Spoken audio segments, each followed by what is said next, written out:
Hello, my name is John Reynolds. Welcome to Extraordinary Life Stories. On this episode, I'm talking with Deno Michael, aka Denodriz. Deno is a dynamic force in the music industry, boasting 2 platinum singles and millions of YouTube views. From viral hits to sold-out performances, Deno's meteoric rise to fame showcases his unparalleled talent and unwavering dedication to his craft. Deno started singing to camera from the age of 13 and went viral with his obvious talent shining through. He's since collaborated with numerous artists and been mentored by Stormzy and worked with Idris Elba. All of this achieved by the age of 21. Let's get into it. Can't wait to talk with Deno. Deno, thank you for joining me. Thank you for having me, my brother. Absolute pleasure. My pleasure. Tell me, who's Deno Michael? Deno Michael is really me. Like in terms of like young boy, Eritrean roots, mother and father from Eritrea, grown up in like a single mother household, South London, schooled in Brixton, influences of people like Stormzy, Ed Sheeran, Chris Brown, Drake, musically anyway. I've got so many like inspirations and people I look up to and stuff in the entertainment world. Because you already know, I like my movies, I like my music, 100%. I like all of that stuff. So that's an aspiration for you as well, right? That's a big aspiration for me. The movie thing, I've always been into the music. Everyone knows me for the music. Yeah. But I've always had like I've always had like this passion for acting and film and drama. So yeah. I've always been great at drama and stuff in school, innit? So it's just like, it makes so much sense to just go into that, and something I really want to just do and just something I enjoy as well. Do you know what I love about this chat is I normally always go, take me back to when you were a youngster. Yeah. And you're 21. Take you back away. So like, I mean, that's really cool though. Yeah. Because, but actually in context, take a generation off you. You've got going so young. Yeah. I want to know about those early years. So that, you talked about the inspiration, the influences. Yeah. But then to take the action. Yeah. So that kind of 13-year-old Deno that ultimately got the camera and what made you do that? I mean, it all started really when I was in school, freestyling on the playground, singing. I was always serenading girls, and all my friends would just come and be like, "Oh, can you sing for my Snapchat?" And I used to just be like, you know what? I was never shy to just do it, to actually just do it, because I had so much confidence. And I was just like, you know what? Let's just do it. To be honest, I didn't want them to post it online at first, because I was just like, no. I thought, I didn't really want all of that attention, really. And then once, my friend put it on Instagram, kind of without my permission, but people were loving it. I was seeing the comments, and everyone was just like, "Oh, this guy's sick. Oh, he's really good." And I was just seeing so much positive kind of feedback. So I was just like, this is actually kind of cool. Like, but why? So if you're that confident and you're doing it, but you don't want to get the attention, why don't you want the attention? I don't know. I don't fully know why. I think even processing, I didn't know what that was going to turn my life into. No. So to me, I think it was like, there's no point of me having like just random videos of me just going everywhere at one point. No purpose? Yeah. You need a purpose behind it? Yeah, because there was no direction or plan with it. I was just doing it, you know what I'm saying? But then, that gets you noticed, that gets you... Yeah, all of those things, but I didn't really think about it too much, really. But when I saw him posting, I saw the feedback, that's when I was like, you know what, okay, people like it. I've always known that I've wanted to do music and pursue a career in, entertainment and stuff. And I was like, I've got the opportunity now to do something like that. So many things were coming to me, like people like Stormzy, like my inspirations, I was saying, came out and, retweeted my videos and said, yo, who is this kid? I really want to meet him. So I even got to like have the opportunity to go in with him in the studio. Like even when he was making Big for Your Boots, I was just there, just sitting down, just watching it. Like, you're learning, right? Learning from the 100%. master. I'm just sitting there, just, like absorbing everything and just kind of like, all right, cool. Like really, like this is really what I want to do. Almost like a mentor, because I mean, at that 100%. age, right? And without you've got the purpose. I want to do this. 100%. But you haven't necessarily got management, or your parents weren't doing it. You know what I mean? So you've got to find. So did Stormzy step in and kind of help you with that mentoring and the other people around you? He was definitely like the first person to get me in the studio. I was never in the studio before that. Never ever went to the studio before. Didn't have no management. I had no ties to anything industry. Nothing like that. I was just a kid, just like trying to just say, I'm going with it, Yeah. And so I'm really lucky to have. I'm really grateful to Stormzy for like even inviting me to the studio and letting me like hang around him and work with him and stuff like that, because that's that's big for anyone. But you created that, you made that happen, and Yeah. this is a really interesting point for me, right? I've got two daughters, as you know, who think you're awesome, and that whole fear of posting, because you had the confidence, you obviously did, but for whatever reason, you must have had all the great comments, but people in there that are giving you some hate or some negative 100%. comments. And those are the comments, or the fear of those comments, that stop my girls posting, other kids doing it. So how did you override it from a confidence point of view to do it in the first place? Yeah. And then to just see past the people that are saying you're rubbish, or anything that could be. It seems like you see past that. Yeah, definitely do. But I think, even coming to think of it now, I think that was probably one of the reasons I didn't want it posted in the first place. Okay. But once I did see the good few comments, then I was like, okay, cool. So you focused on, because there's an expression, watering the weeds. Don't water the weeds. Concentrate on. That seems like it comes naturally. Yeah, it does. Because some people will get 1,000 positive comments. And the one. The one. And they stop. Yeah. Crazy. Like I can't say I've never been there. I've been there before. Like where the one is like makes you think, oh, like it starts making you question yourself. Yeah. But really and truly, there's 100 people saying it's good and one person that I don't know saying it's good. And then it's having the belief that you're good. Yeah, you got exactly. It comes from you first. It comes from within first. I've never ever doubted my abilities and myself in life. Never. Yeah. To me, that's crazy. Like when people say, "Oh, I don't think I can do it," I'm just like, I don't get it. Why don't I don't understand that. And do you spend time on that? Because a couple of people I've actually spoken to today on this program, the inspiration you get from these guys, where they spend time on themselves, self-development. Yeah. And then their point that they made to me is, why do people spend their evening watching Love Island and worrying and wondering why they're not achieving anything? Life's not fair. And yet actually it's, get out there and make some stuff happen and be the best version of yourself. Do you spend time on that? 100% every day. Because for 21, I think that's so impressive, let alone the fact that you've obviously, did that come naturally to you to then seek out the mentor, seek out learning, and how are you doing that? Where are you finding that? Like I said, because everything was coming to me in a way, like the opportunity of people like Stormzy and all these kind of big figures coming and just approaching me and like showing me love, it's made me want to be like, all right, cool. I want a place here. Like it's not like I like being the young boy that everyone is like a little bro to, but I want to be in the conversation as well. So to me, I've got a point to prove.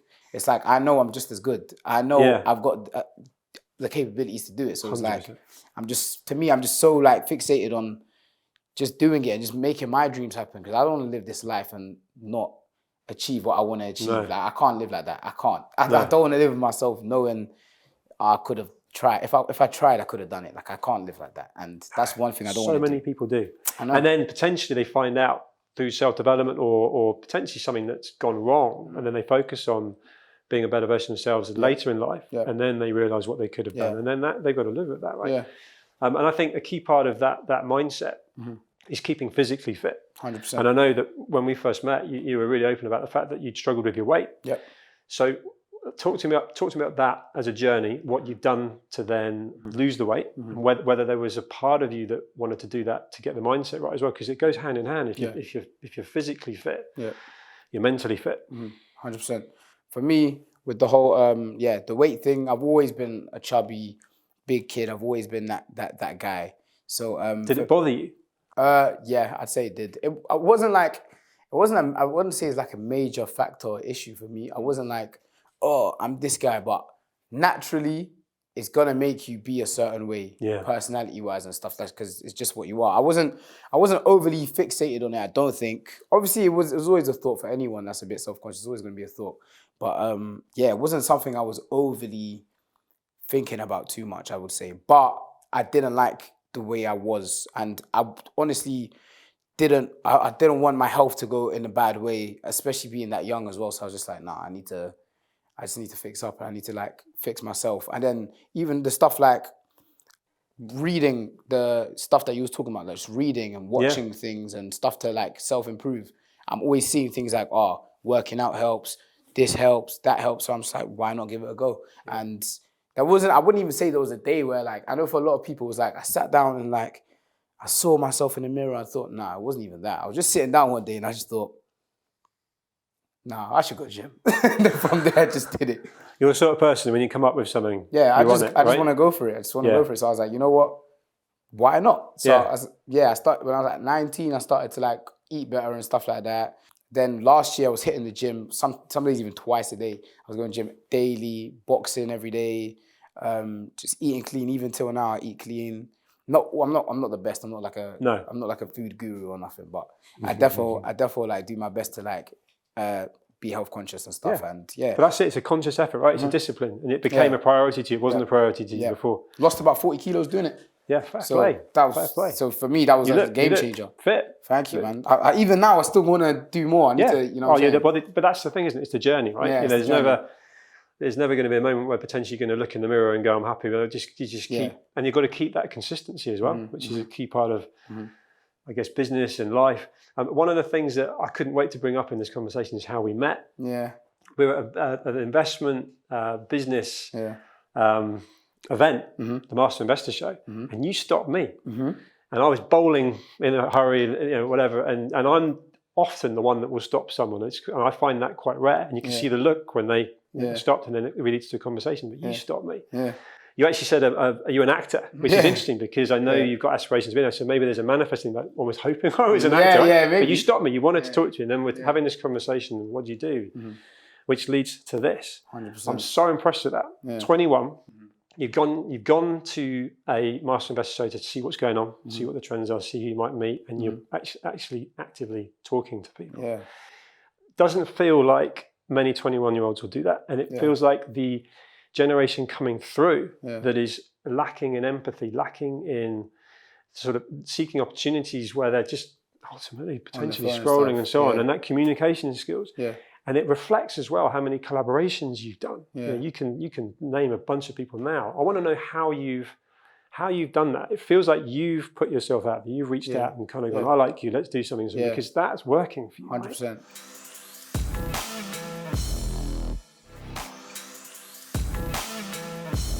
I'd say I'm not scared to approach something or someone. If I'm a fan of you or if I like your things, I will tell you that. Yeah. There's a lot of people do it where they act like, oh yeah, like they'll be a fan, but they'll act like, oh yeah, like, they don't care, they don't know who you are. For me, I find that it's weird. Like if I want to speak to you, I'm going to speak to you. You know what I'm saying? Whether the interaction is not reciprocated, then I'll be like, okay, it's not that. Then I'll just continue. But why not go and tell someone, I like your music, or I like what you do, or just have a simple conversation. Me, I'm a people's person. I like to think. I don't, even when people come to me and they say, oh, yo, Deno, I'm not the type of guy to be like, don't speak to me. No, I'll be like, what's good? Like, I know you. Yeah. Like, to me, it's all, we're humans. Like, it's what we're here to, like, you know what I'm saying? Like, learn off each other, just be cool with each other and just live, man. And even the investment thing, the event that we went to, that's something I've never been to before. So that was my first time going. So I was even eager to meet new people and stuff. Obviously, my friends, Phil and Jay's, was the ones that invited me. And they're like, you should come and definitely see what's going on here. And I was like, you know what, why not? And I'm glad you lucky did. enough to meet you. I mean, you're a friend now. I mean, the banter and but that is and also just outside of anything that's captured on camera, it's being able to help and do business together. And 100%. And that comes from taking that action and being curious. Mm-hmm. It feels always like so curious. many people. Always. Yeah, I can tell. Always. So if I don't understand something, I want to know. I'm going to ask. Yeah. And so sitting here now, you've got 2 platinum singles. Mm-hmm. You've had nearly 60 million views on some of your videos on YouTube. Mm-hmm. What's your goal? Because I'm fascinated to follow your journey from here. But sitting here right now, you've got ambition, aspirations. Yeah. What's the North Star? The North Star for me is to make Deno. I want to carry on the story of Deno from being a school kid to being a successful artist, to being a successful actor, to being a successful entrepreneur. I just want to be a whole mogul in this thing. Like, for me, it's just... So it's Oscar winner. Why not? Multiple Oscar winner. Yes. Multiple Grammy winner, Brit Award winner, everything. Helping the community that I've come from, everything. I want to... For me, it's just, man. I just want to be the light, man. Yeah. You know what I'm saying? For me, that's all it is. And just doing good. That's such a great mission to have. And how important do you think sitting here now is having purpose? Because so many people seem to lack purpose and it's rippling through you, right? Yeah. You want to make a difference. You want to be the best version of yourself. Yeah. I'm not trying to come from a preaching point of view of either of us, but like there are people that clearly seem to wake up in the morning and just don't want to get out of bed in the morning. Yeah. And then when they do get out of bed in the morning, they don't know what to do with themselves. Yeah. Because it's like, if I tell you to meet me, I don't know, somewhere in Yorkshire. Yeah. Like, forget about the road signs, forget about Waze. How are you going to get there if you don't know, if you don't have the direction to get there? You're just going to be driving, you're going to be lost. So you need to, I feel like as a person, you need to kind of put your mind to something. I'm not saying it's easy. I'm not saying like it's going to just come to you one day, but you got to be willing. Yeah. You got to be willing. In life, you got to go out there. You got to find things that's for you. Not everything's going to be for you. You're going to fail. You just got to continue, and you just got to just try something else and keep looking for things and find what you're passionate about and just go for it.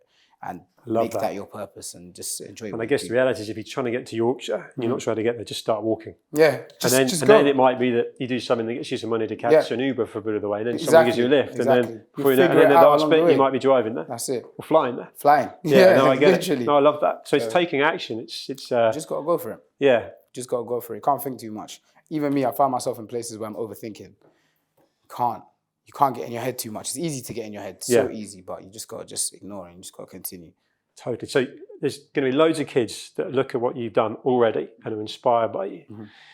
What advice, and things have changed from even, you know, when you were doing your first video, AI, you know, but what advice would you give to anybody that's sort of watching you and watching your journey on how they could get started, how they could potentially be on the trajectory that you've gone on and are going on? Yeah, I'd say do your best in terms of making the best things, whether you do music, whether you make films, whether you're a model, whether you're whatever it is. Yeah. Just get better at your craft. Do your best at becoming the best version of yourself in that craft. And from there, everything else will come to play if you just keep the right mindset, stay hungry. Yeah. Don't let small wins overrule your life. Because they'll keep coming. You're going to have your good days. You're going to have your bad days. Just keep going. Stay focused on what it is for you, and then the universe gives back to those kind of people. Yeah, but if you put the effort in. But you got to put it in, of course. Love that. Yeah. Sitting here now, at 21, you've already had a lot of success. The 2 platinum singles. One of the things that when we first met, you told me was that you bought your mum a house with the sort of first chunk of money that you got, if you like. That says so much. But I can see it in your eyes. I could see it when I was talking to you. It's like such a lot of good and humbleness there, as well as having that ambition, which I think is pretty rare. But just sitting here now, what is your definition of success? For me, it's doing it's providing for people, for my people. I want people around me, whether it's my friends, whether it's my family, or just anyone that I just like and respect and, you know, hold value. I just want to be able to just make their lives better. Yeah. Whether that's not even just like financially or nothing like that. Just like, I have a friend that loves Chris Brown. Just being able to let him go to the concert, like those kind of things. I've made a lot of my friends that I went to school with meet people that they look up to and their favorite artists and stuff like that. So to be able to do that for me, that's a win. For me, it's achieving my dreams. I just love what I do. So even when you're saying the 2 platinum singles and that now, even in my head, I don't even. It's gone. Yeah. It's done. It's boxed away. Yeah. I'm on to the next. On to the next, but I don't even think I've even like fully rendered that because it's something I've wanted forever. No. And it's like now that's happened and it's happening, it's like mad. You know what I'm saying? I like that. It's part of your story. You know it can probably help get you to sort of other places moving into your career, but at the same time you're not dwelling on it. Yeah. It's like, you know, I've done that. I'm facing forward. Exactly. And that's the successful bit, right? Yeah. So you can't have success, or very few people have success without having failures. Yeah. Things that don't go right. 100%. Talk to me about that, because someone watching this now could be like, well, he made those videos at 13 and boom, he's off. Yeah. I've been doing it since I was 13 and I'm 60 now and it's not working for me. This is an example. Yeah. Or, you know, I keep trying and I keep getting knocked down. Now, I know we talked about kind of trying to get to Yorkshire and take the steps and so on. But in context of your experience of failure and how you've learned from it, have you had those things that haven't gone right? And 100%. Yeah. For me, things like even being like signed to like record labels, like major record labels, not fully having my own say because I'm young, so everyone kind of thinks I don't know what I'm talking about when really and truly I do. Not being listened to. Not being listened to. That's not ideal for an artist, a creative person, right? Because you're definitely not. Just those kind of things. Just feeling, not being listened to is one of the worst things for me because it's like, when I talk, I feel like I know what I'm talking about sometimes. And I'm not being stubborn. I'm not being, blowing my own horn. I'm always going to listen to critique. But yeah, like sometimes I know what I'm talking about. So those kind of things, can be seen as failures and stuff. But it just depends on, because now I'm an independent artist and now I'm doing my own things and now I'm releasing music myself. The more that goes up, that wasn't a failure now. I've learned from it, and it's just... I was just going to say, I remember a previous conversation where you were bashing on a door saying, this is, and they wouldn't listen. Yeah. That's why you went independent. Yeah. And then now you wouldn't be doing it. That's what I'm saying. I wouldn't have been doing it anyway. So you've got to fail to know where... You got to fall to know where you stand. And at the time, that was probably pretty demoralising. Yeah. Some people, you could argue, would slink away and do other things. And you're like, no, I'm not having it. I'll back myself. I'll find a way. And that's it. Yeah. I love that. Thank you. So in context, I just want to flip it back to when you were talking about the whole weight loss and the mental, physical side. What works for you now? Because so many people that are successful, they're up at 4:30 in the morning, doing a workout, meditating, going for a run. Do you embrace that? Have you got that mentality? Or because you're super motivated and pumped, but I don't get that feeling. Nah. And yet you're bright-eyed, you're focused. So it's almost like an interesting one. What works for you? I mean, I feel like one day I might start doing that. I'm not against it. Maybe tomorrow. I'm not against it, but come on, man, I need to enjoy my life. You know what I'm saying? No, I get it. But no, because obviously me, like I'm still a young man. I'm 21, so I go out, like I chill with my friends. I sleep late. Yeah. But as long as I'm getting up the next day with knowing what I'm doing and I'm still productive during the day. Yeah. I don't need to wake up at 4 a.m. right now. I'll still go to the gym. I'll still go to the gym. Like I can go to the gym after this. It doesn't make a difference really. It's in your own time. In my own time. But one thing that flips that, so 21, right? You know, that whole thing of routine, which comes back to this sort of morning thing. Some people they need it. Yeah. You're an entrepreneur at heart, ultimately. That's what's got you to where you are. You've made these decisions to do your own thing. You're steering your own ship now. Yeah. But which tells me you don't need a routine, but some people swear by a routine. Yeah. Are you kind of, there's certain things you need to do, there's certain pillars in your life that you're like, you know, could be family, seeing them a certain amount of time. Yeah. There's certain things that are really important to you. I mean, I pray a lot. I pray a lot every day. I say I'm quite spiritual. I've tried meditating a few times. I've not fully got the hang of it. I'll try it again. Like, I'm not against it. Right? Yeah. For me, it's very hard. I feel like it's very hard to just zone out and just like, act like the world stopped. It's hard. I couldn't have meditated at 21. It's a bit hard. It is a bit hard. So I'm not fully in it, but I've tried it a couple of times. For me right now, it's not like, but I feel like eventually I'll get into a bit more. I like traveling.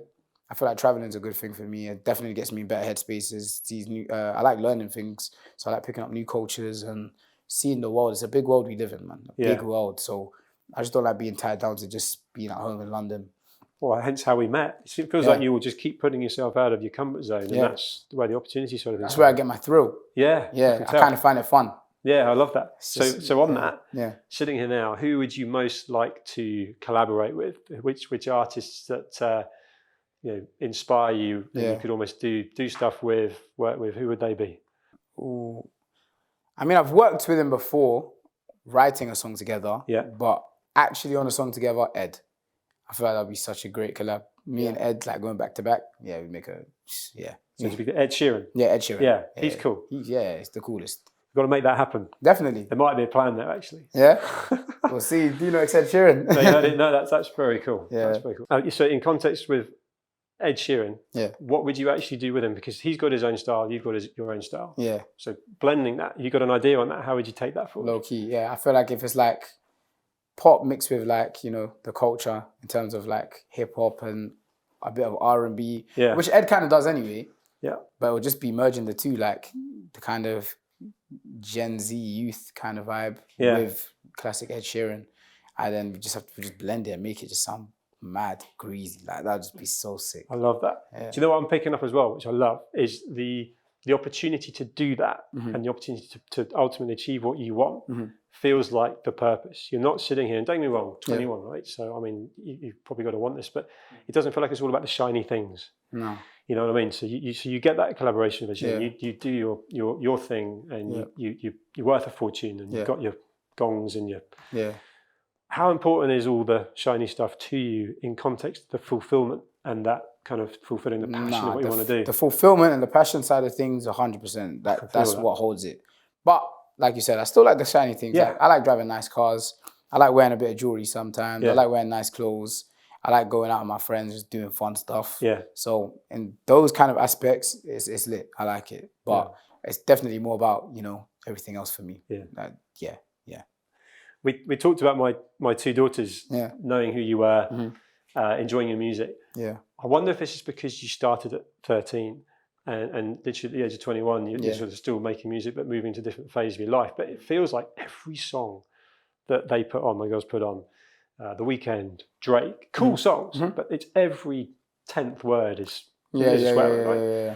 And it doesn't feel like that's been a big part of what you're doing. Is that deliberate? Is that because you've come through an age situation where, dare I say, more recent stuff, you're in that zone where you will and can swear? But is there a deliberate kind of steer away from that? Because it's gone so far that way that there are certain songs where you just listen to it like, I can't. Normally, I just like to hear the music. Yeah. With the lyrics, but there's, Yeah, I definitely wouldn't over saturate swear words in my song, but I do have some songs where I say, like the F word or the N word or whatever. Like I don't shy away from it. No. But maybe it's because it's relevant to the passion for the song. It depends on. Right? It just depends on how I feel with the song. If I feel like it not needs it, but it's giving me the vibe to say it, I will say it. But other than that, most of the time it's not that, so I just don't. But I think maybe it is because I grew up making music and stuff. It's never been a thought to like include it a lot. So but now, like you said, I'm more older, so I can say those kind of things. And I've got quite a young audience as well. So for them, I don't think it makes sense to just be swearing every second on the song. No, I get that. I think that's pretty mature of you. And I think just using that kind of mature part of this conversation, you mentioned how influential Stormzy was at that crucial time.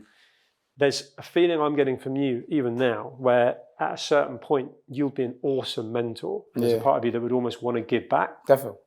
So that's which could be an amazing chapter of your life. So you got to use that kind of term again, the North Star. Send it, get your Oscars and Emmy Awards and all these things. But actually, there's a big party that probably wants to give back, help, and find a Deno. Is that part of your dream? Yeah, definitely. Yeah. I definitely want to give back in any way. Like definitely, I feel like as life goes on, something will make sense. Where I feel I might find someone I'm like, I see you and me. And then bring them along and help them. Yeah, I definitely see myself doing that. 100%.